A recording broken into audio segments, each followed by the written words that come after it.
Welcome to the first turn. I'm Hyena, I'm Llama. and today we're getting into a few weeks now into sort of early rolls of 11th edition 40k. Hmm. We've gotten army packs. We've gotten a taste of what the book's going to look like. We've gotten some general rules. We've also now gotten point values for what armies and units are going to look like, and that's like 90% of the edition has been basically made available now. You Yeah. know, the only thing I think we're missing is the specifics on list building, and um, maybe that's about it. Just little stuff. Well, I mean Yeah. the full version of the rulebook, if it's any different than the downloadable one, is in the Armageddon box set, which came Yeah. out yesterday, and then they gave us the update to the app uh, and the update to points, and so I think we're pretty much there. It's like Yeah. Well, yeah, you're right. As soon as the books are available, the edition has started. Yeah, yeah. but like I didn't get an Armageddon box, Now I so didn't I either. don't have the full book. That's the part I was missing. My weeks are going by very quickly. Yeah. But yeah, so the new edition is here then, right? Yep. Which is exciting. Our new stuff, but in addition to like the exciting, the hype involved in a new edition, everyone gets to play, but um, some people are not happy No. with how points work, and I mean, if you're new to this, then this will be a shock to you, but this has happened every season, every edition, every single rules and points adjustment that's been made, Yep. every Minotaur field manual update, every battle scroll, every single time the game gets updated, people will complain about their X thing getting nerfed. Why is their Y unit more expensive than this other unit for the same? It happens every single time. Every time. So The longer you're in this, you'll realize just to tune that out. Sometimes there are legitimate community complaints, oh yeah. right? Um, So like Initial gut reactions to point changes is usually not valid. well and a couple of things that come into consideration there. So one thing that at least Games Workshop tries to do with 40K is every time the new edition launches, they always try to like bump the points up a little bit across the board. So everybody starts with like needing fewer models, I suppose. Whether that's new players and their cost of entry, or they're trying to rebalance things. And so bump all the points cost up. Now there's fewer models, games go a little quicker, but some tougher decisions with list building. There's always a complaint that comes with that. One thing you and I talked about a lot when 10th edition came in is you really can't look at cost to previous edition, cost to current edition, and then say they were nerfed. Because now you're talking about 11th edition units in 11th edition army rules with 11th edition mission packs and objectives playing against other 11th edition armies. So they're not nerfed at all. They're all new really now, even Right. though this wasn't a full reset like we get whenever they do Index Hammer every couple of editions. It's still, they still did a hard reset on like the objectives of the game, how you're going to list build, and then the unit costs changed for a lot of things. So it really isn't a nerf per se, but you're right. The first reaction is usually unhappy because my favorite thing now costs more. Right. And it's one of those things too where like you got to realize not just your stuff right. was, retooled. Everything was. So while you might say, well, my thing costs more than it used to and it doesn't do anything more, it's like, well, every version of your thing that everyone else has went up by the same amount too. Like They're very similar. your 2 wound infantry now isn't worse than someone else's 2 wound infantry. They're probably the same balance relative to one another, but maybe all of them are more expensive in general. That's still balanced. That's still fine. Like I I don't see the problem there, you know. Now, and one thing they tried differently, it looks like on the outset, that Games Workshop's done that we haven't seen in a long time, and I can give an example from 5th edition, was it looks like now, just because a unit has like the same name and same stat block from one army to another, like say all the myriad versions of Space Marines, doesn't mean it's going to cost the same for every faction. So the one example that I saw doing the rounds in terms of people who were upset was, I believe, Assault Intercessors. I don't know if it's the foot ones or jump pack ones or both. For Blood Angels appear to cost more than for the other chapters of Space Marines. And you and I talked about this a couple of years ago, where it's like, well, if one chapter of Space Marines, and Space Marines are really the easiest example to do this with because there's so many of them, but most other armies don't have that. But it's like, well, if this same unit across 10 different armies has the same stats, same basic rules, do the same thing, but one of them is just objectively better because it gets all these buffs for the army it belongs to, it should probably cost more. Otherwise, A, not fair for everybody else who plays Assault Marines, and B, it just makes everyone who plays Space Marines then play that version of them. And so you actually saw a reduction in variety when one army's army rules were just so much better that every Space Marine player now just played counts as that army. And we saw it for seasons when like White Scars had the best rule and when Ultramarines had the best rule. So I don't know. And then there was like a little spit of time where Inner Circle was like so good that everybody was Dark Angels. So I think, I mean, I could list off like half a dozen different times when everyone's army was a green Ultramarines or like these guys they're black Dark Angels, whatever, because it happened all the time. Like you said, if there is a unit that is the same cost, same stats, but does more in one army than the other, it might justify switching to that army. Yep. We had it. Everyone was Ultramarines for a while. I saw tons of like different colored Gillimans for different chapters. Ultramarines did that. We had a while where there was a like a Build-A-Bear chapter tactic that was making the rounds that was better than any other chapter's rules. Right. It was kind of like they did a column A, column B kind of system where like you would choose your army, like your Space Marine chapter's abilities. And if you were a known chapter, Ultramarines, White Scars, whatever, they had some of them chosen for you already. Yeah. But if you didn't bring any named characters and you came up with your own chapter, you could select a couple of them from this list. And one of the combos was, I think it was it was a Blood Angels Raven Guard combo, where every single unit was +1 to wound on the charge and +1 damage, and they couldn't be targeted by shooting attacks outside of 12 inches. That seems pretty good, right? Yep. So one might have called them Blood Ravens? Sort of. A little bit. But so it was something like that. And so you had everyone just playing that because it was objectively, for no extra cost over one another, the best combo of rules to use the same models with, right? And so that's where you end up, right? Which set of rules is the most effective for the same set of models? And you find that combo, and then it's like, okay, well, I know what rules are best, and I take the units. What combo of units uses those best rules most efficiently? And then you have your net list, your meta army, whatever you want to call it, your best in slot army. Yep. We had like an Ultramarines did that. There was a while Iron Hands did that with the Dreadnought list, the character Dreadnoughts that couldn't be shot at. Yep. All of that. So it happens all the time. It does. And with Space Marines are always at risk of being the biggest offender because they have so many armies in the game.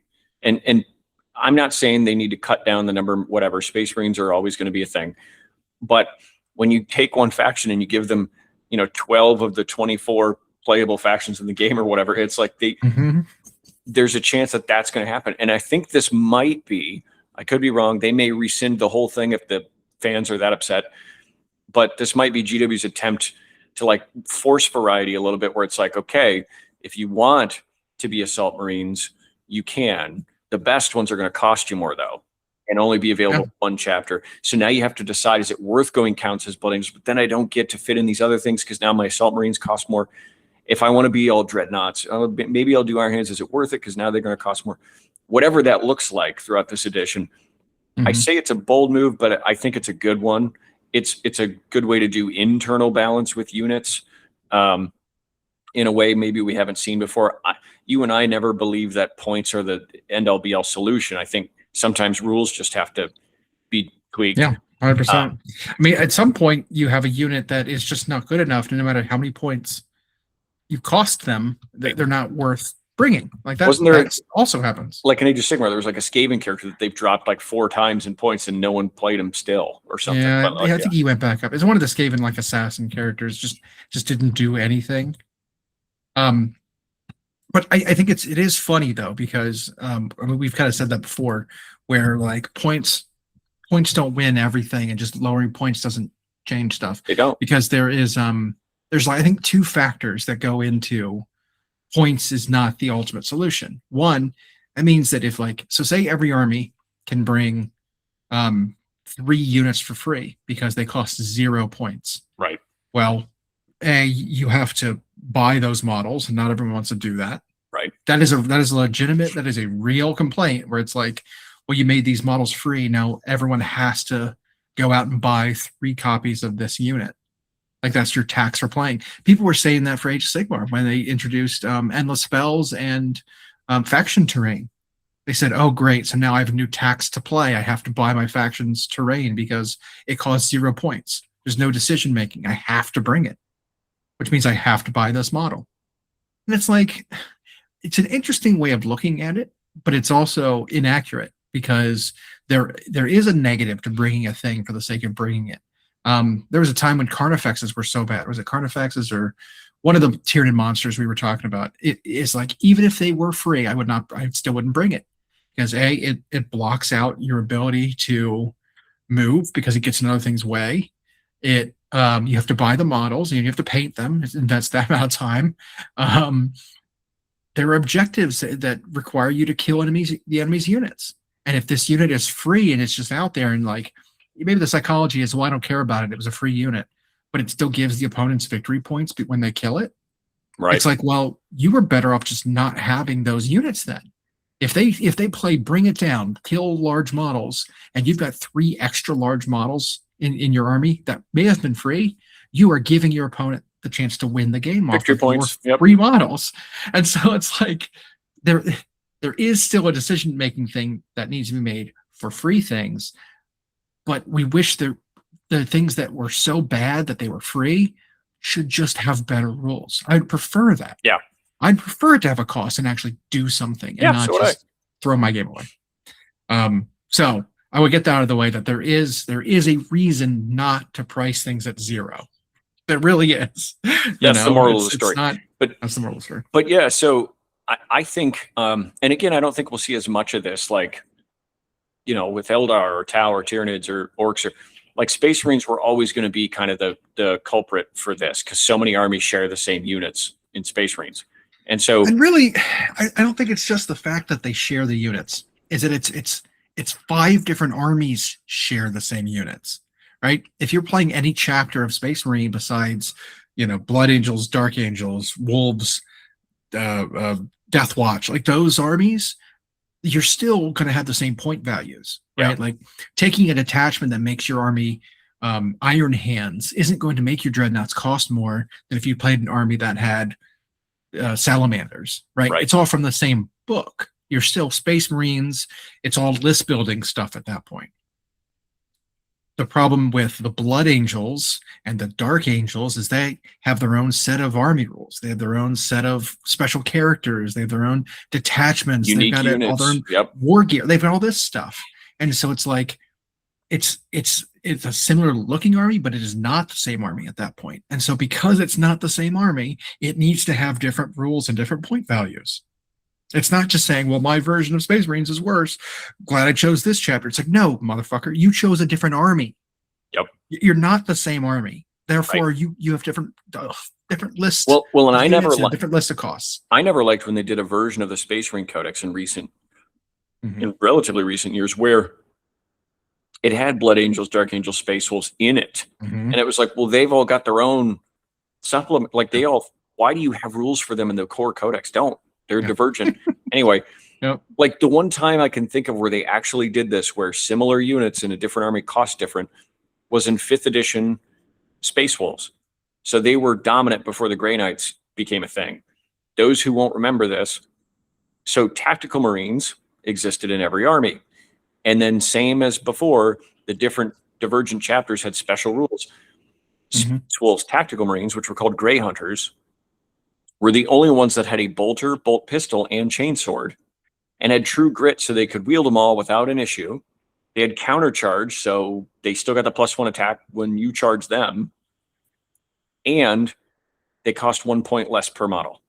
Less. There were even more war gear, more rules, and less points. And the long It's fangs, just which were their devastators, were the same thing. They didn't have to waste the 5th model on a sergeant. They could put a 5th heavy weapon in. They were the only heavy weapon unit in the game that could split fire, and they cost the same. So you had literally the biggest grand tournament at the time, way back then, which was like 2010 or whatever. It was like a 72-person tournament. And they showed up to that event, and there were something like 47 Marine players that were counts as Space Wolves, 8 Chaos players that were counts as Space Wolves, even Orc players who were counts as Space Wolves because they let you use whatever codex you wanted. So like that's what happens if you don't vary the cost correctly for units that are just straight up better but are shared. Right. So I think for the divergent chapters, yes, their units should absolutely have different points cost if they're benefiting from these rules otherwise for free. So yeah, like if Inner Circle still does great things for veterans, then their Blade Guard veterans better cost more than other people's Blade Guard veterans, you know, or same with like Black Templars, right?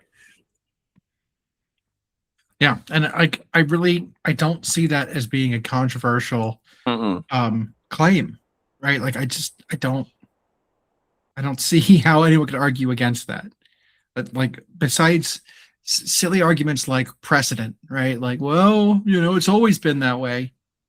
You know, That's I not guess a good argument. that's technically a reason, but it's not a good argument. I don't think that's a good reason for anything. No. Just FYI, I don't think, well, it's always been that way. That's why it's like, no, not good enough. That's how come we still end up with useless paper codexes, is because there's always been one. So like, yes, if there's something that works and is like it's not broke thing and doesn't need to be fixed, right? Like the air conditioner Toyota came up with in the 92 Celica still works now, right? Like that's one thing. But when you're talking about this stuff where, yeah, it's always been that way, but it's always kind of not worked because of it, or it's always kind of pushed the meta, whether they're tournament players or casual players, into all playing the same thing because one is just strictly better because it gets free rules. You remember when, before detachments came out, they did something called formations. And those were the epitome of this, where it was, well, you just took whichever formation gave the most units in your army free rules. And one of them was silly. Like one of them was like demon summoning that lets you literally spawn 1,700 points of guys turn one that you didn't have to pay You for. would start the game and you'd have like 2 units of blue horrors in your army, and then Magnus, was it Magnus even out by then? Maybe it wasn't. But it was like Magnus. He was brand new. Two or three Lords of Change. It was like Magnus, Kairos, and 2 Lords of Change. And the 4 models there, which we were each 400 points each, whatever. That's why you had 1,600 points of an army plus, you know, a couple of demon units. Pink horrors were the most efficient ones because they were technically 4 wounds apiece or whatever.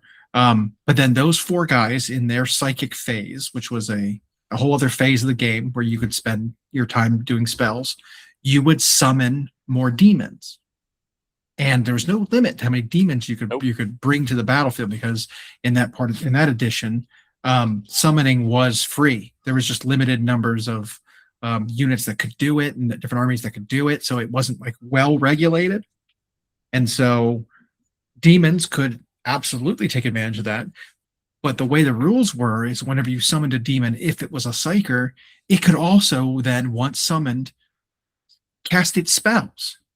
So you were having armies where in the psychic phase. Yeah. Yeah. You were having things where like you would summon units and then those units would summon more units. And then like it's this big change. Like I remember at Adepticon walking by it, and one person particularly stood out. There were several demon players who had just, you know, boxes of demons in the sidebar to be summoned.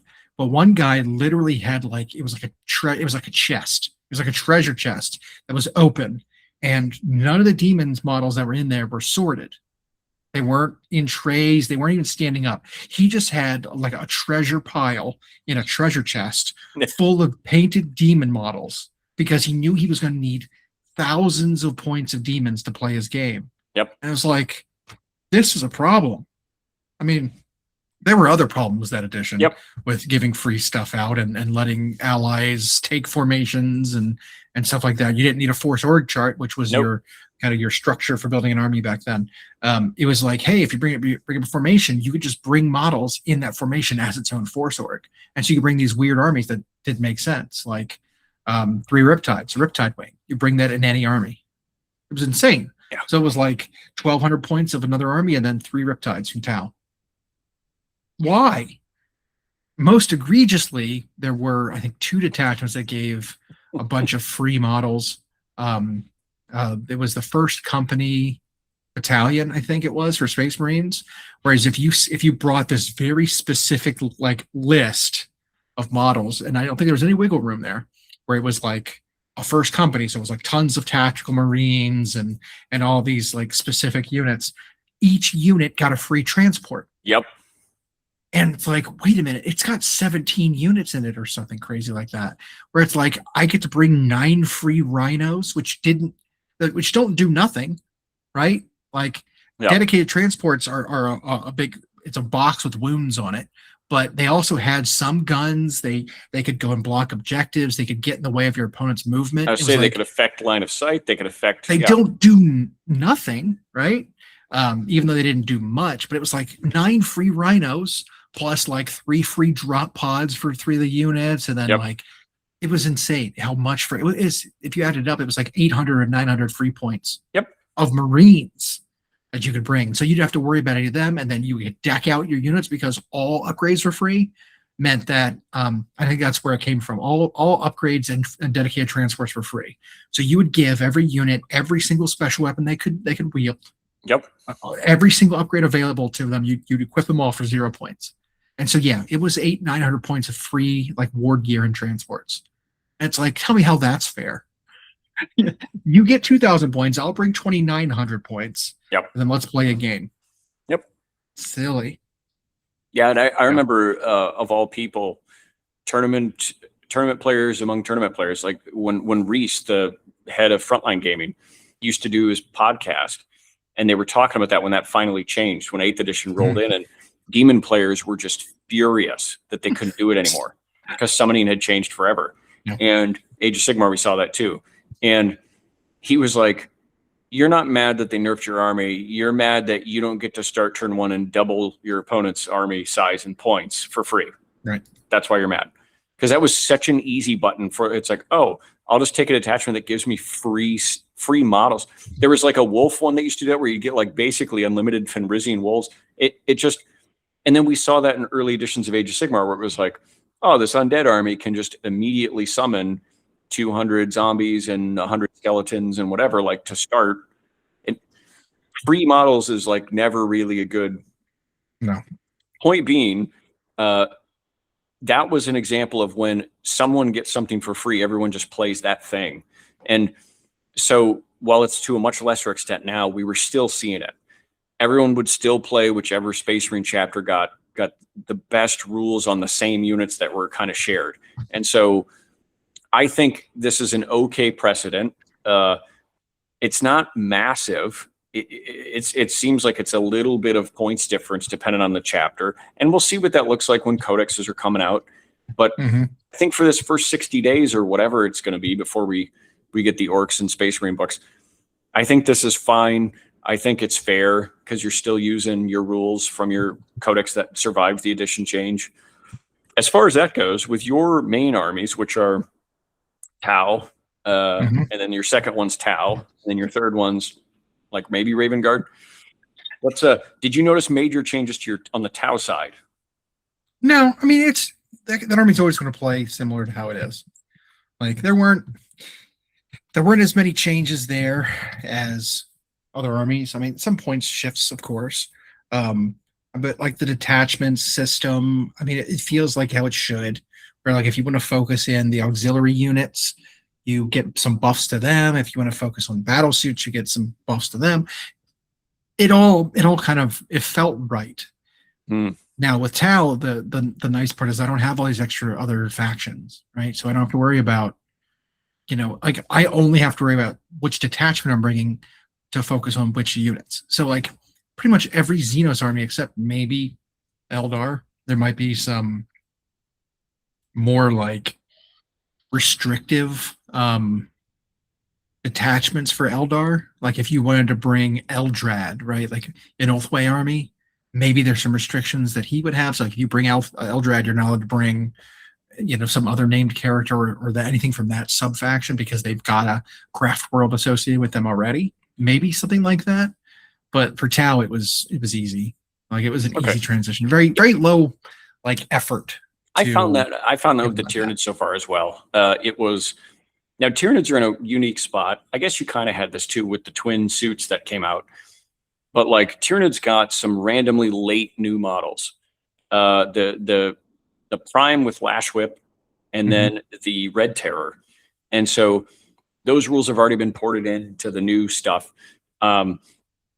Points cost wise, I didn't see a huge change for Tyranids in many areas, but I don't think any of their stuff was really considered over or under costed right now.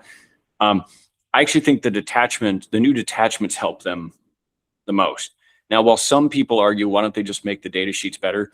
Hey, I'm right there with you. I do think when data sheets are just bad, they need to make them better. We did see them do that with units like the Psychophage. When he came out at the start of 10th, he did nothing. His thing was like melee attacks against psychers, but he was far away and fragile, and he wasn't even that fighty. And now they've dramatically changed what he does, and now he's actually good, right? So that is a rules making the unit better, because you couldn't just make, that was one of those where even if he were free, he wouldn't be good. But so they went and improved his rules. So I think if the rules on the data sheet are the problem, we'll see them get to it. But there are 1,000 units in the game. But the detachments, at least for Tyranids, I think were the most useful, because now it's like, well, I really like the Vanguard Assault 1, but that incentivizes you to play very specific units. And if I want to play, a Winged Tyrant or a Norn Emissary or something, they're not very good. But now there's like a 1 detachment point, or whatever they call that, 1 point detachment where I can buff that monster specifically. And so I do like it. I see the use of that. I think they're going to really build on that as the edition goes on. I think new detachments are probably going to be how they update armies.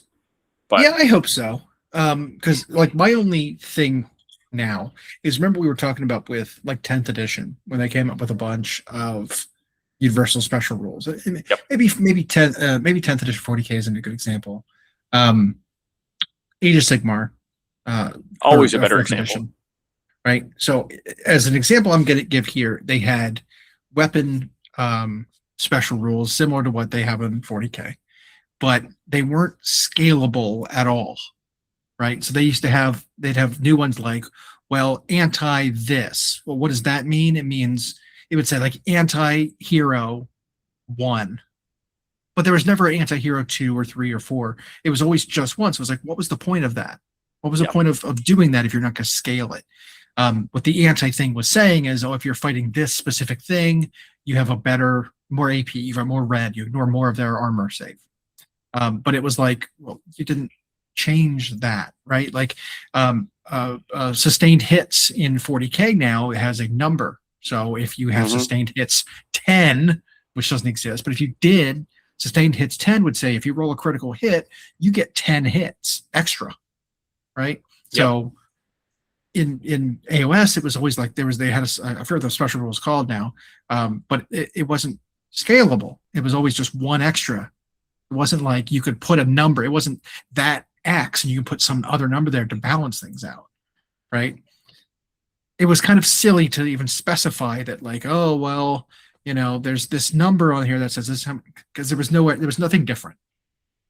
I worry that the detachments are going to be a little bit like that, in that, like, right now we have these keywords that get put onto the army from taking a specific detachment, right? So you might have like,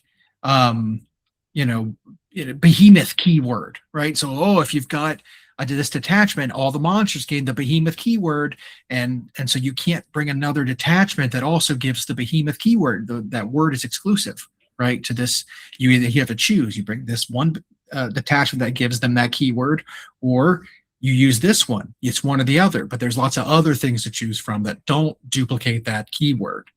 Well, as it stands right now, there are no duplicates, I don't think. So it's like, Right.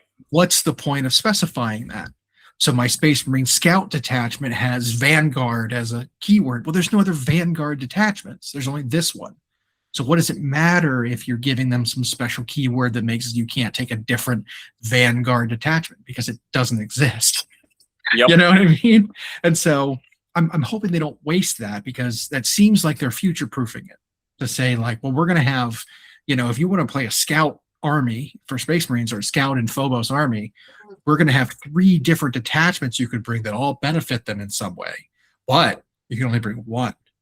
The other Right. 2 you're locked out of, something like that. So you have some choices, you have some customization, some list building, opportunities, but you can't just say like, well, I only want to play Phobos, I'm going to bring all 3 Phobos buffs for my 3 detachment points.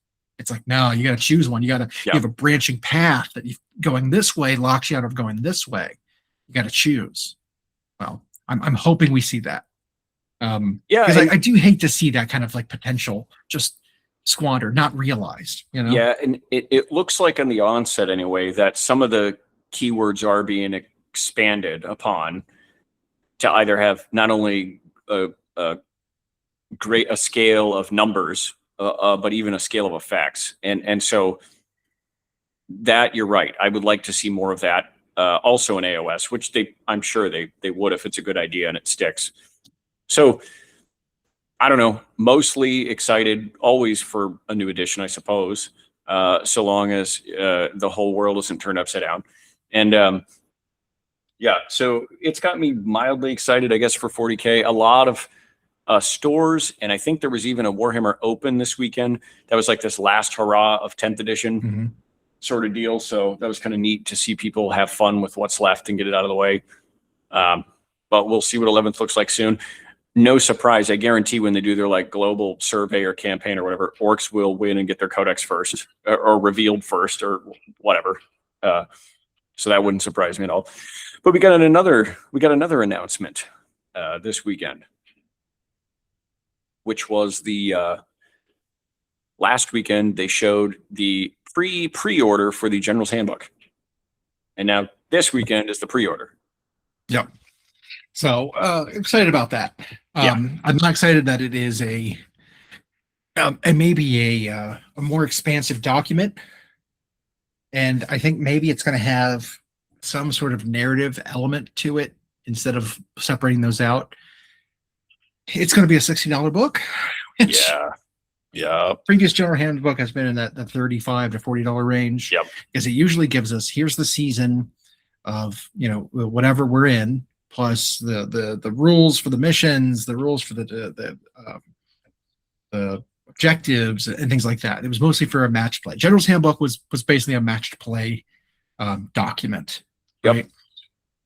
Right? But what we're going to see is I think it also includes a Path to Glory thing included, which used to be its own separate seasonal Path to Glory thing, which makes everyone need to buy this sort of unnecessary part of the book and pay extra, which is sad.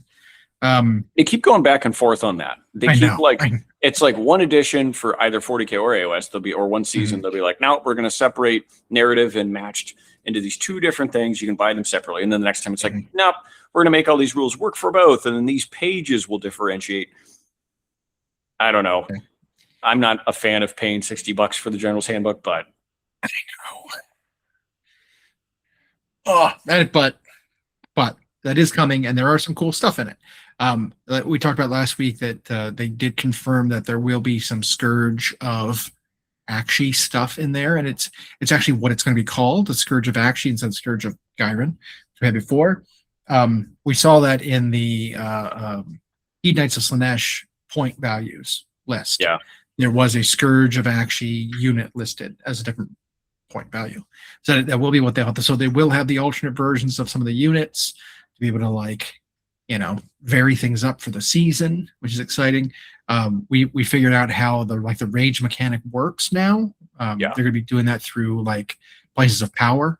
So the previous edition or the previous season, which involved the overgrowth of their own life and lots of obscuring terrain, things like that made it very difficult for shooting armies to participate against a well-positioned army.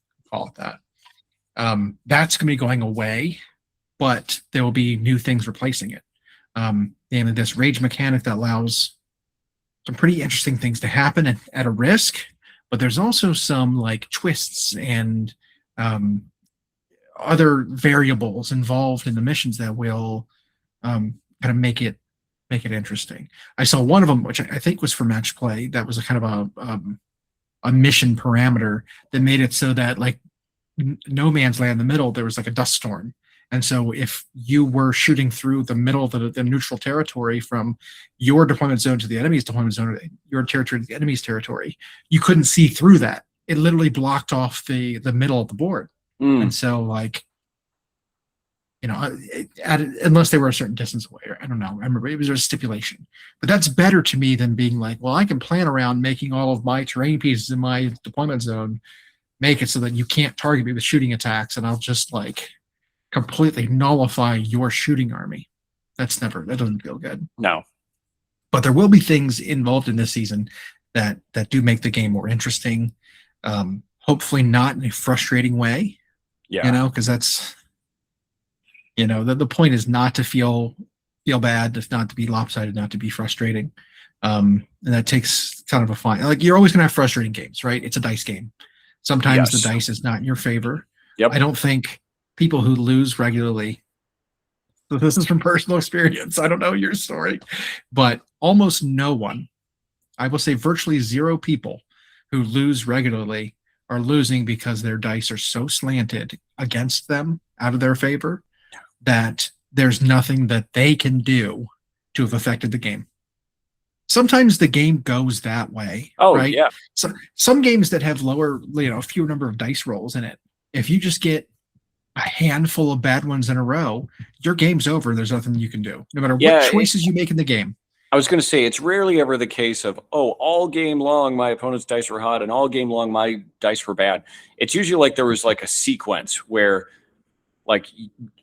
bottom of, or top of one, the opponent hit above percentage, killed above percentage, and then bottom, which was your turn, you failed charges and you whiffed a little bit, you didn't cast your spell, and all of a sudden you're way behind. That can happen. But that's so few dice rolls. It is. Right? There's so few dice rolls involved in the game swinging, especially when it's early in the game. It snowballs out of control. But there are so many dice being rolled in 40K or in Age of Sigmar. Oh yeah. That it's hard to be well, every single one, really. Well, and it's also not that I roll my eyes at it or anything, but when people give you the bad beat stories and they talk about dice, it's always a little hard to sorry to hear that happened, whatever. It's because a lot of times they're setting that story up with is I made perfect decisions, but their dice were so hot that I got beat. And that's just, and then sometimes they're not even correct. It's my whole awesome unit died. That must mean my opponent's dice were hot and mine were cold. It's or they pumped a whole lot into it that they knew was specialized for that kind of target.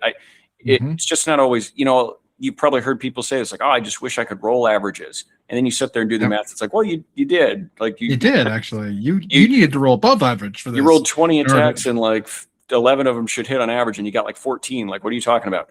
But they didn't kill your whole thing, so they're mad.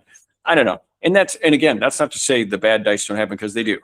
But it's mostly a few dice you're looking at very critically. Yeah. Need to be a certain result, and when they don't, you're I can't. Yeah, you ignore the stuff that goes the way you wanted it to. And then when it doesn't, it's the dice. And even then they blame the game when it's well, they're dice. Most games have some sort of RNG element, whether it's dice or cards or whatever. And that has to be there. That's an element of the game to make it so it just doesn't always go according to Because if there were no dice and you wouldn't have to really play, right? If it was just my stat matches with yours, that means I win, right? Okay. So I don't know. The dice are going to happen.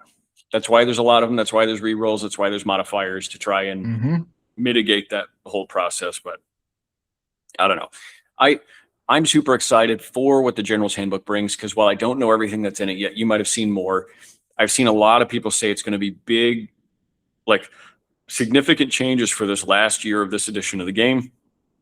So I'm really excited to see what that looks like. If we're going to get some campaign style events like we saw for the end of 40K 10th edition that shake up rules and make new models out of nowhere for some armies, that of course is exciting. I'm hearing less and less about the wild and crazy rumors that the world narrative is going to change to be more like old world. I still don't know if I buy that, but yeah. So do we know if any of the Scourge of Gyron units as they are will survive this change, or if they would just be I don't think so. I'd like to see, obviously, the better Scourge of Gyron things. Like they surely they've got the data, right? Yeah. Of what's at least at their tournaments and their tournament lists and data like that. Well, for what's example, actually being used. What's right? the Skaven monster that came out this edition? Oh, the Brood Terror. That nobody was playing, and then they did the Scourge of Gyron version, and everyone was playing it. Yeah, Brood Horror is the Scourge of Gyron. Brood Horror was Brood Terror, the big two-legged rat monstrosity. That one was awful. It was so bad when it first came out because it had, I think it had regeneration as an ability, but it had a 5-up save, no defense, no ward, and so like. It was like 10 wounds or something. It was so squishy. It would just die. It was a 300-point monster that was just paper. Well, as soon as they came up with the Scourge of Gyron one, they gave it an actual decent ability. Its only ability that it had, I think, was a 6-inch aura of -1 to hit. 6 inches! It had to get within 6 inches of the enemy. Which means it was probably dead. Yeah. Right. The new one has a buff for +1 to hit. It's more offensive for nearby Molder units, so it synergizes with the clan it's from. But it was also it hit harder, and it had a 5-up ward save, so it had an extra layer of defense where it was basically 33% more durable, and it cost less, so it was better. It had fewer point cost, and it had more of a role in the army. Yeah, I'm looking at it. So it's like 240 points. Yeah, it heals end of any turn. It has a 5-up ward. It has 12 health. It hits. It's got anti-infantry, crit auto wound, crit mortals. Like, yeah. And now that one. Now the old one. Yeah, the old one had some of those. Yeah. Yeah. The Scourge of Gyron one gets played a lot. Like, it just showed that. Now, again, I see people's argument there. There's valid criticism. When they come up with something like that, they take advantage of a seasonal update or a narrative or a campaign, and they're like, this unit's really bad. Let's give it some love here. I just wish they would make that permanent when it's like, okay, this is clearly the way people want to play this thing. It's not broken. Like, let's just make this what it does now. I would love that if those seasonal things, when it's relevant, like sticks and becomes permanent. I think when it's a sideways move like Rodigus, where he was already A+, and the other version was also A+, like, fine, just keep the original. But like something like that, where it was a clear and present fix to the War Scroll itself, like, yeah, keep it. That to me wasn't an alternate version. That was just you fixing it, but not wanting to call it fixed. You made him useful now. And so I don't know. I would love if some of those do make it, but it sounds like maybe they won't. But we might get a whole new lineup of Scourge of whatever, right? But like I said, we don't know what this season and this the War Scroll is going to update. We might see like, hey, the Scourge of Gyron version is now going to replace the original version because it's better for some of them. And then this new Scourge of Akshi one now is going to have an alternate version of that, or an alternate version of a different unit, right? So the Scourge of Gyron one now will be just the normal. Here's this other unit that's questionably useful. We're going to give it an update and an alternate version. Again, you know, if it's like, hey, we had the Scourge of Action or Scourge of Gyron one, people didn't like it. That one's not staying. Get rid of that. again, if they would just move to, the digital rules, this would be, it's funny as I saw someone try to argue for the opposite. I saw someone try to, a group actually tried to argue that, well, if you don't like these digital rules, the printed papers forever, just talk to your local whatever and use that. It's like, oh, no, you are using outdated and invalid rules. Anyway, in fact, I would maintain that if a printed version of it is out, or if an updated FAQ version of it comes out, and you show up to a tournament, you're like, yeah, but I didn't like the update, so I'm just going to use the book. Right. People would be like, no. Like the update that we received online to your book is supposed to supersede things because they were broken or imbalanced or whatever. Use the newest stuff available.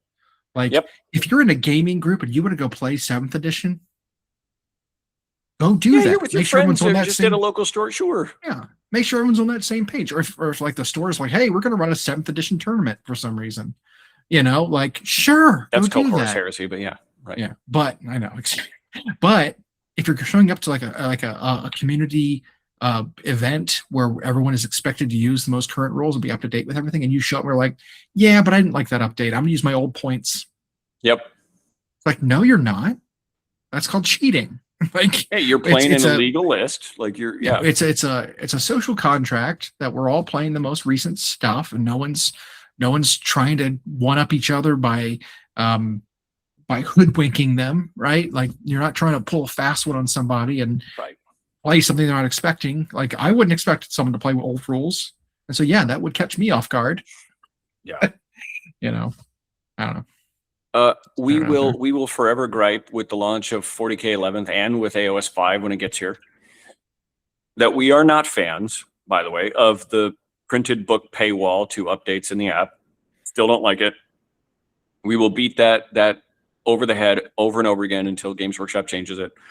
I've heard other like prominent content creators, like even what's his name, Chapter Master Valrek, talking about that. Like, I hate the paywall to the app. Like, give us these updated rules. Like, what? I kind of feel like the point is, like, if you're going to buy the book, you can just use your book. If I'm going to use the app, I should be able to unlock it with just the app. If I buy the book and I get it grandfathered into the app, so be it. But I should be able to say, hey, I'm not interested in the production cost and the shipping that is involved in getting this book to me. Nope. I'm not interested in that. I want the content of the book, not the book itself. I should be able to pay $10 or $15 to unlock the rules, which I think is still reasonable, right? Like, it's not great, but it's reasonable. Yeah. Even other games that have faction packs. I'm looking at most recently, like War Machine before it got purchased, right? Privateer Press, their app was, I would maintain, was superior to the 40K app. I don't know if you ever used that. It was very good. Yeah. It had like the bunker section of it way before the 40K one did, which was basically after you build the list, say, hey, I only want to see in one place an interactive version of just the rules that my army uses, right? I want to see just my units. I want to see just their special rules associated with them, just the things that are applicable to them. They had that way before. But if you didn't have an army, or you didn't have the faction pack for an army, you could buy right from the app, $7 and $10, whatever it was, $15. I say, oh, I need to unlock this army in the app. I'll just pay $10 for it. And that's get all the rules. There it is. And that's so great because like now I can buy it at my leisure for a reasonable price that I don't have to like really budget for, like you do a $60 book, which you're buying the $60 book just unlocking the app anyway nowadays. So like I will beat that. I hope other content creators continue to. It's like there's the example of the bad precedent. Well, there's always been codexes and battle tomes and army books. So that doesn't mean there always has to be, at least not in terms of being obligatory. Like, right. And again, if you still like it, they can still make them. Still buy them. An alternate way to do it though. Right. Yeah. Like, and you'd figure they would want to save on the ever-changing and enormous shipping costs. Like, books are heavy and they ship them in all these different languages all over the world. And it's like, you could save so much if you just saved those for people who wanted to special order them. And otherwise just, it costs them nothing to send it on the software. Like, so I don't know. I'll gripe about that until they change it. That's when I will never stop. I'm never just going to settle for the. Yeah, but once they change it, if when, aren't you just going to switch to say, well, this digital's nice and all, but I wish we had a physical copy of it that they could just put in my hands. Because I'm tired of looking at my app and my phone. I won't, because I know that the rules will be invalid right away. We know. But what if your battery dies on your phone or your digital device that you're keeping your? Yep. Then what do you do? Because we're still in those days where people just never have charged phones or minutes. Hey, man! A book doesn't need a battery. Doesn't need a battery. Doesn't need an internet signal, right? And but then again, it's like okay, so let's extrapolate that out to more than one book, right? Yeah. Let's get there now, right? Well, if I just needed one book to play the entire game total, fine. Buy a book one time, you're done. But no, it's every different army needs its own book. Needs its own book. And it needs a core book. You need to have the season book. You need to have your book. You need to have any supplemental books. Yep. I show up to events. Sometimes I'm carrying a fucking library, right? Oh, and then I got 2 different events, 2 different game systems. Well, let me bring 8 books. Well, and now they do try to make those alternate, like smaller paperback ones that are like, great, now I can't even read it. But yeah, you're right. You're carrying books and books and books around. Not to mention now you're carrying cards around because now all the games have cards. You're carrying tokens and markers around. It's just so much. Whereas it's like, well, if all my rules are right here on this little app, which I'll just have out or on my tablet, right? And then I can just click and reference a rule if I need to. I can show you my list. Heck, there's even the share button. I can share the list with you so my opponent can see it. Now I only need like my cards and my dice instead of all these books. I still think that's a superior option. The books look great on the shelf. I still leaf through them sometimes just for fun, but I don't bring them to play the game. Like, yeah. So I will beat on that until they stop making it mandatory. The book should be an optional thing. And like you and I talked about the first time we had this discussion, you want to get people interested in buying into more armies. You want your existing customers how about you let them have access to all the rules for every army? You know how many times we've been sitting there in a shop as like a hangout, and you get people who see a new codex come in and the store opens their copy. Well, someone who doesn't maybe want to buy it yet will just leaf through it. And all of a sudden they're like, okay, now maybe I'll buy it. Well, like he didn't have to pay for that though. That's my point. You want them to buy into that army. It's like, well, let them just unlock any army they want for a couple bucks or raise the price of Warhammer Plus or something. And then, right. Because that's the thing. We're already paying for the app. Yeah. Just to get into it. And then it doesn't actually grant you anything. Like if I've got an app subscription, just let me see the stuff. I mean, and maybe not all of it, right? Let me see the unit, stats. Yeah. Like at the very least, like what is my unit stats going to do for me if I don't have the army's rules? Right. The chapter tactics and the detachments and stuff. Maybe all that, because that's for matched play, that's all locked, right? Fine. Sure. Let me actually look at the unit stats. But just the unit card. The unit card. Yeah. No, I agree. That aside, do we think there are going to be changes to any units coming with this new season, this new General's Handbook? I'm hopeful. I didn't. Probably not. I think not. Okay. I'm hopeful. Yes, we might just see it through the Scourge units.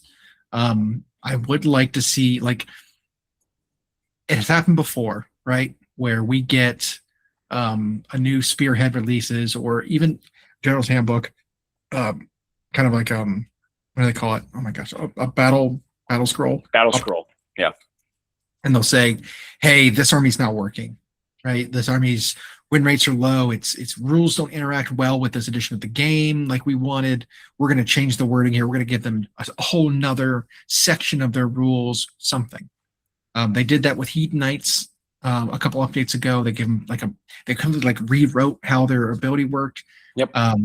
We've had a couple of units get updates. When let's see, what was it? Iron Jaws got updated, and they got the big pigs, and they got new Ard boys. those Ard boys, I'm pretty sure got a new war scroll. Yeah. As part of that little. Yeah, they changed a little release bit. that they got. Yeah, so they changed a bit, but that wasn't within a codex update. That wasn't within, a scheduled update. That was part of a summer campaign, and we might have a summer campaign coming up. I could see, new stuff getting that kind of an update at the very least, if anything new comes out, and maybe it replaces an old unit with a new model, and then that unit gets updated. Well, Skaven did that with Spearhead. I was just going to say that. Yeah. Once, and if enough new units come out for an army, they'll do a downloadable, like, hey, here's a little supplement for these units. And so I like that. Which, by the way, that Crixit fellow seems to be getting play. He seems to be getting a lot of play. He's not expensive. He's very killy. He's hard to hit. Like, yeah. He's also very aim him, like, set it and forget it. You shoot him at something and he just does his thing. He's got the targets he's good at killing, and he does it effectively. He doesn't need support. He doesn't need the build around him. He doesn't need special rules. Like, he does it himself. And I love units like that sometimes. Like, that's why I actually preferred, like, the Scourge of Garen version of Abraxia. It's like sometimes you just want a unit that just goes out there and is a missile to something. Sometimes that's necessary. So, yeah. I hope we see some cool updates like that. I really do look forward to the next year for Age of Sigmar, though, because I bet we will get some campaign-style events and new models.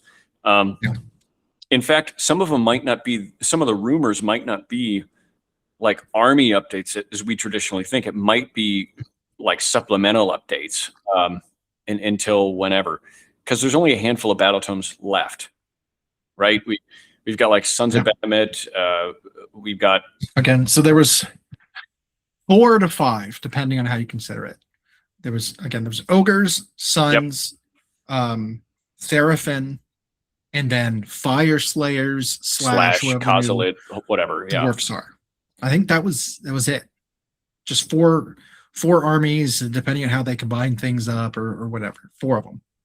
So, like, 4 in a year, not too much.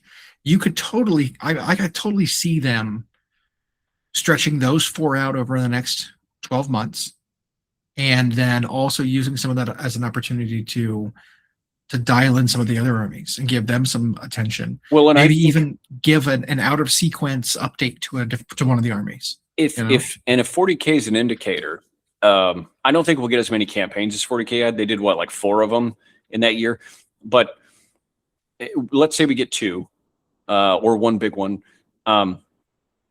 I think they'll give us time to play with a mature edition. And what I mean is, I think all the armies will be out with months to spare. They seem to really be trying to avoid that whole World Eaters Astra Militarum thing that happened at the end of 9th, where they got their books like 2 months or 3 months before the edition rotated. Dude, that was so sad. Yeah.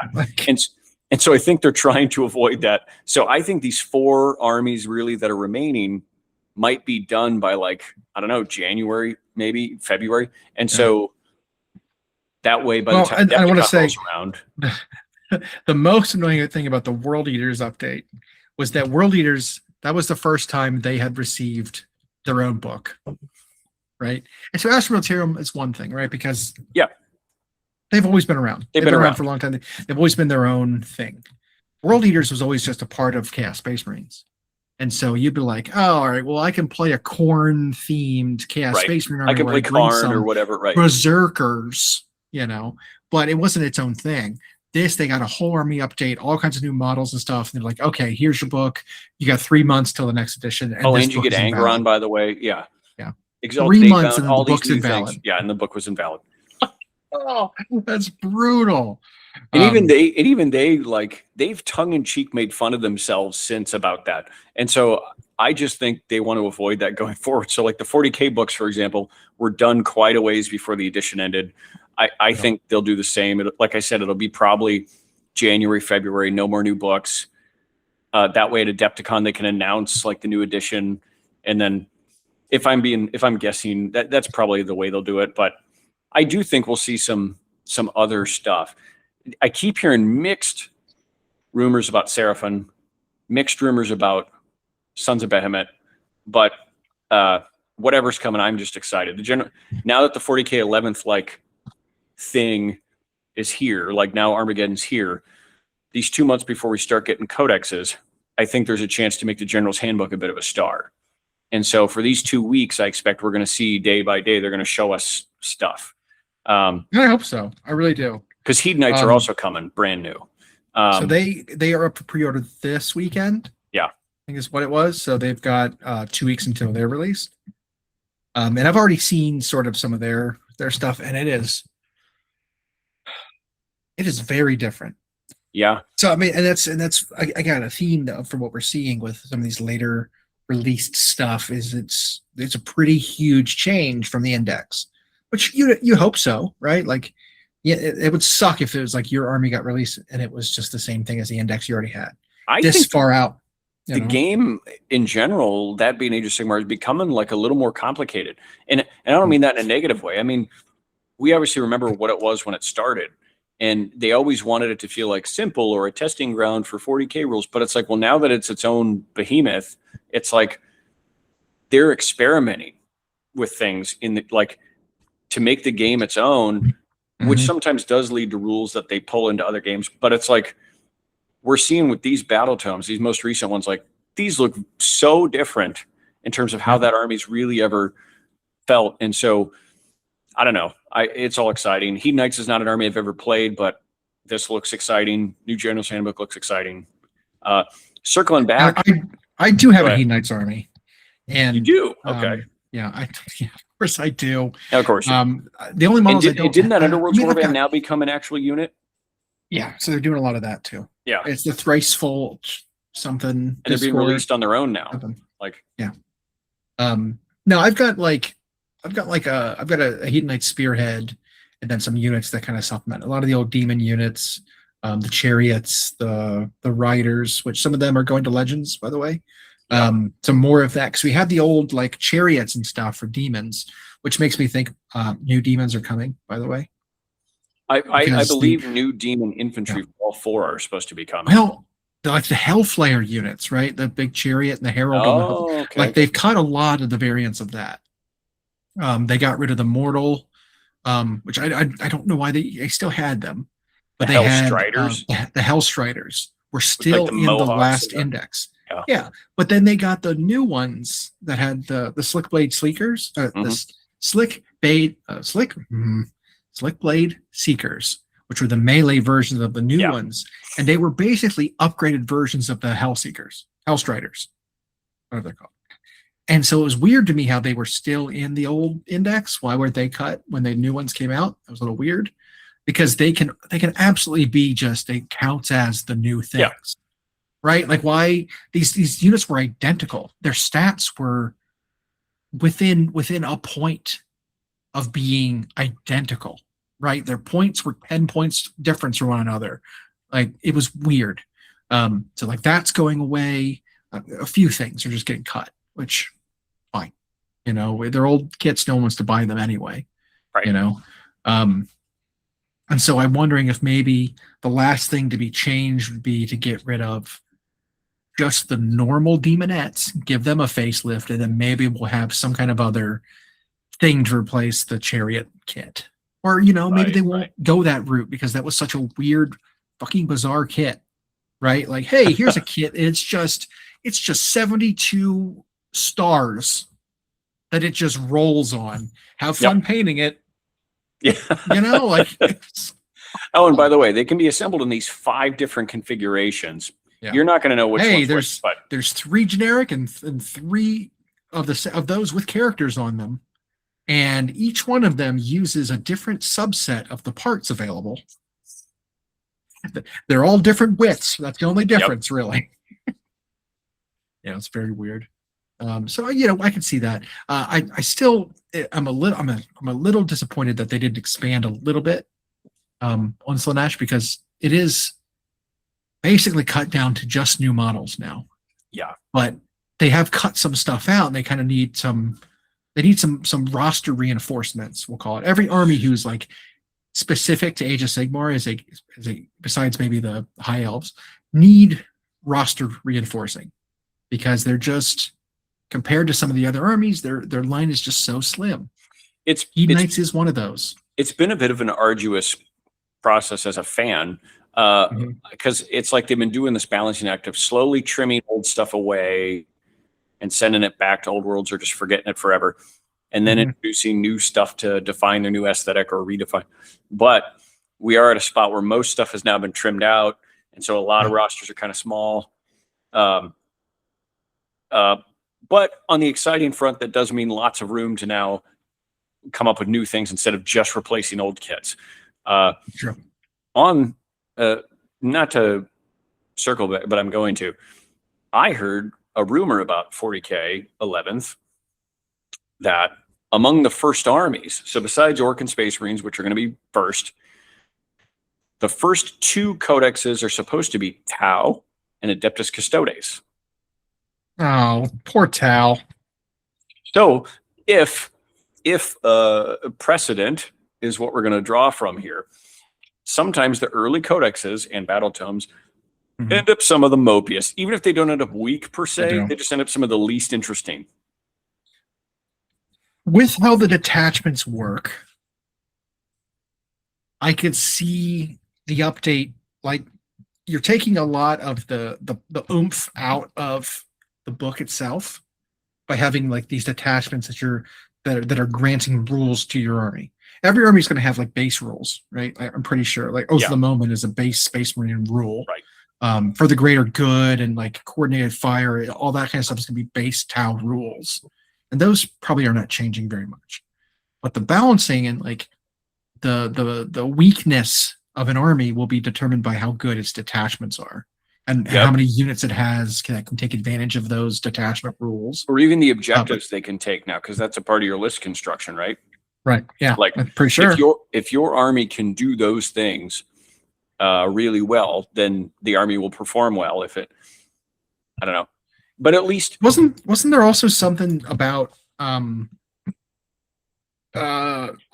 determining the objectives for the entire battle based on what you chose and what your opponent chose, and you gotta create a custom list of objectives for the battle based on the 2 armies? Like they both contribute a little bit to what you're supposed to accomplish. Is there something like that? It could be. I know you get to pick the things you want to do, like for your primary scoring, and so that's great because you can decide if you want to play an all dreadnoughts list or an all infantry list or an all tank list or whatever, and then you can design your list or your objectives based on that. But there are overall mission objectives, I believe. Okay. And obviously your opponent can work to interfere with that. So I don't know if their objectives affect yours or not. But I think it's a whole new way to list build that we've got right now, where it's really not a force org chart so much as a detachment and objective chart. So maybe they've learned from that design cycle problem of doing groups of 6, and the first batch of 6 is always the most boring books in an edition compared to what comes after. We'll see. I guess if Orcs and Marines come out and they're fun and robust and whatever, then maybe we're safe. But I really think the first test will actually be the ones that are not the first 2.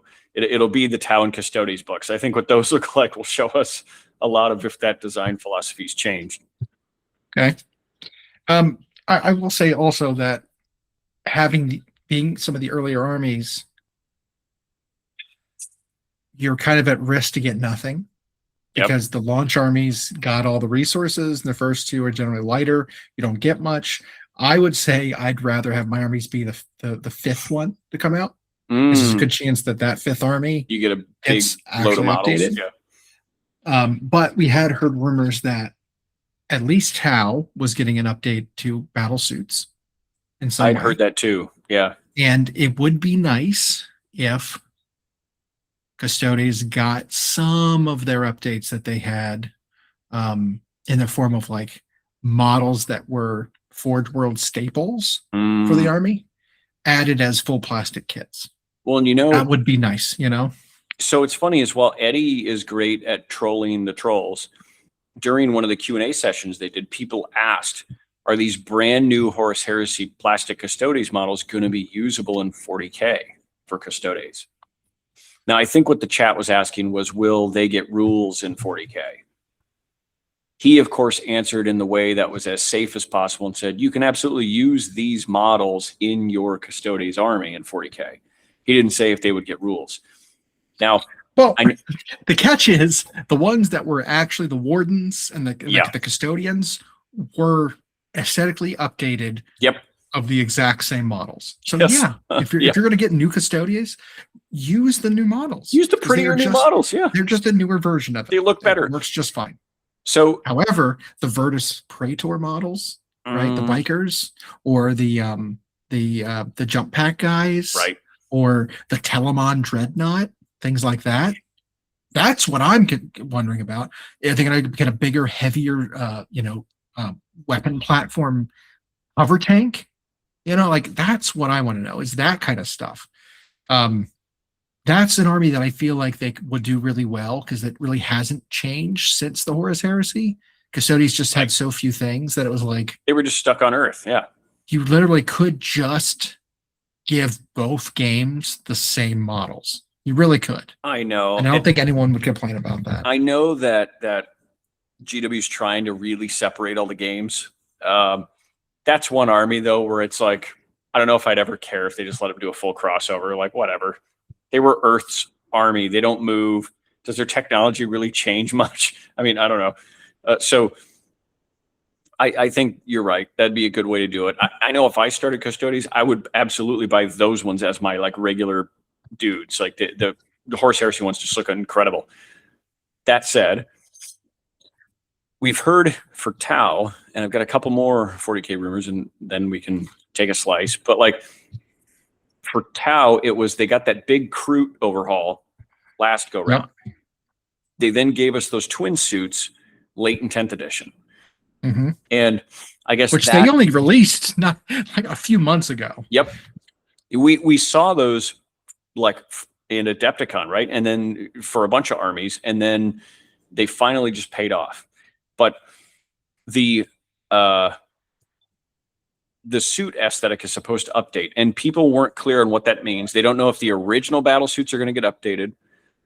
Someone claims to have seen a new variation on the broadside chassis. They don't know if it's a new broadside kit or if it's going to be a new variant of that, like a totally different weapon system.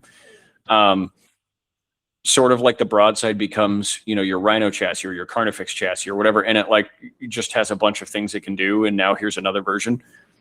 I haven't heard about the Riptide yet, if they're going to make a new kit that makes a whole bunch of variants. But basically, it sounds like the Gundam side of Tau is going to get updates because most of their infantry have now been updated. And so that would be cool for them. I also heard that two armies in particular, Drukhari, Dark Elder, as some people might remember them, and Grey Knights, both have massive waves of models coming.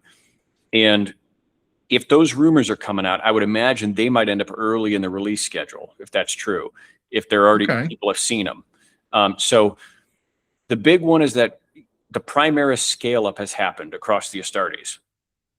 And so everybody's Marines are now bigger, prettier, more detailed, etc. Grey Knights now don't fit. Now their allegedly superior Marines now look all stunty and kind of limited. And so they got a new variation of the Nemesis Dread Knight.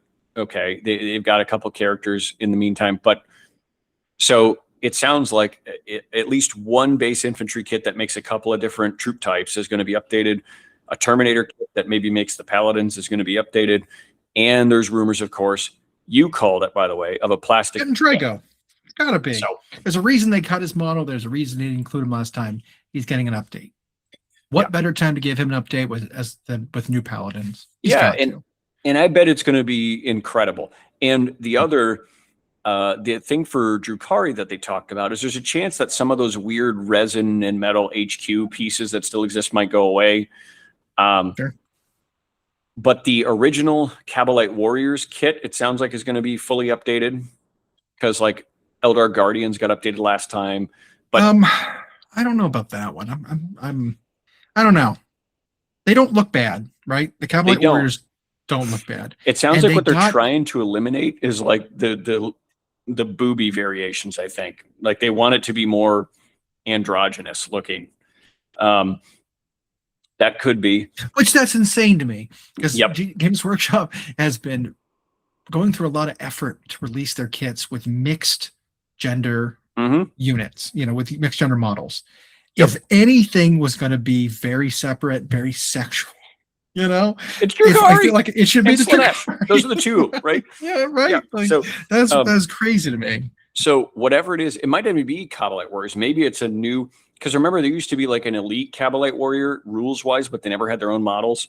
So it could be something like that. Someone has seen a new infantry kit and then allegedly a new center PC kit that does two things, and one of those is makes Asdrubal Vect. Okay. So if that's true, the one thing I would say about the whole Kabalite Warrior thing would be that they did get a Kabalite Warrior update already through Kill Team 18 months ago. That was the Hand of the Archon. Yeah. And if it were the case that they just said, okay, well, no more Kabalite Warriors, now just buy this kit, the Kabalite Hunting Party, whatever, which are the Hand of the Archon, is just your generic infantry, that would be satisfactory, in my opinion. That could be what it is. So it could be that mistaken identity thing. Like when you've read the descriptions of everything that's allegedly coming to human factions in Age of Sigmar, and you're like, wait, that sounds like a Warcry kit that everyone forgot about. It could be that. Could be a Kill Team kits being ported over. But either way, it sounds like they're getting some updates, possibly the return of Asdrubal Vect,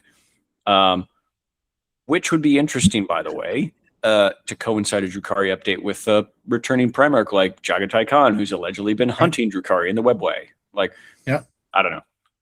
Still no. What other kits did Drukari need to be updated? If they got updates, not new stuff, is all of the Homunculus Coven updated? I don't and think the grotesques have been updated. Okay. That would be a shoe-in if they did those in plastic. I mean, because the racks were updated in plastic. They're the ones that look all skinned, and then they got one character in plastic, I think. But they didn't give the named character guy, right? Urian Rikarth. I don't think he's in plastic. Okay. No. But so yeah, that would be, maybe someone saw some version of that, but whatever the case, they're supposed to get a bunch of updates, and someone saw a new like generic boat thing. Who knows? They're supposed to get a big update. Grey Knights are supposed to get a big update. And if people are already talking about those updates, then they might be early in the. Sure. So yeah, if that's true, by the way, if Tau get some suits updated, and then those two armies that's a lot of models early in the edition. I'm hoping it's something new. Thinking about Tau, we've got updated to all their infantry already, right? We have new Pathfinders, we've got new Kroot, we've got new Fire Warriors, we've got the Breachers, we've got all new infantry. The suits would be the Riptides, Broadsides, which the Broadside's a little older. That's an 8th edition kit. The Crisis suits were updated from their old like no waist variants. They got a new well, now they actually have legs. Yeah, now they actually have light waists and legs and fingers and all that. Those kits were updated 8th as well with the broadsides. And so like those kits aren't very old. I think it'd be kind of crazy to replace the Crisis Maybe kit. It's something new. Might be a new suit variant. But they took the opportunity to update the already plastic stealth suits, right? There were units of 3, now they're units of 5, and they're aesthetically better. They look a lot more like the Ghost Keel unit. Ghost Keel's great. And so like they're getting there with all the suits already. Besides a new thing, maybe a new Riptide variant, another version of a kind of a heavier Crisis suit, i.e. like a mobile broadside of some kind. I could see that. That would be cool. Maybe they don't like the stationary broadside idea. Maybe they're going to do broadsides that are mobile. They'll still have their rail cannons or missile pods or whatever, but they'll be able to fly and they'll be able to jump pack around. Jetpack. Maybe we're going to see that. Maybe it'll be the size of a Ghost Keel or something, but it'll be visually more similar to a Crisis suit, or like I said, broadside but action posed. I could see that. That would be cool. And then new stuff's always good, right? Like there's a couple of things that Forge World used to make that could absolutely them pay homage to. They had two different broadside or riptide variants that they cut. Right, there was a very fast mobile one there, and there was a stationary weapon platform one. Then they had, I don't know if you remember, the hazard suits, which were supposed to be close range, more durable, like countermeasures, so you can't charge them, sort of crisis suits. I could see any of that. I think is a good blueprint for some kind of a unit idea or update. Well, if anything, that just shows that if someone who's a trustworthy rumor monger has seen something, then it's possible Tower getting some new suit variation. That'd be cool. Maybe if they got one that was melee focused, and I imagine it would be some animal form of martial arts. So we'd call that what, like Kung Tao chicken? How long were you thinking of that one? Just thought of it now. Okay. Yep. Because that seems like one you could have cooked up, in your sleep. You wake up and you're just like, oh, what? Kung Tao chicken. Kung Tao chicken. It's right there. It's right there. Yeah, for sure. But speaking of Kung Tao chicken, though. Mm-hmm. Smell something. Do we eat? Do you want to go for a walk and then have a walk? Oh my gosh! All right, let's eat. All right, let's eat.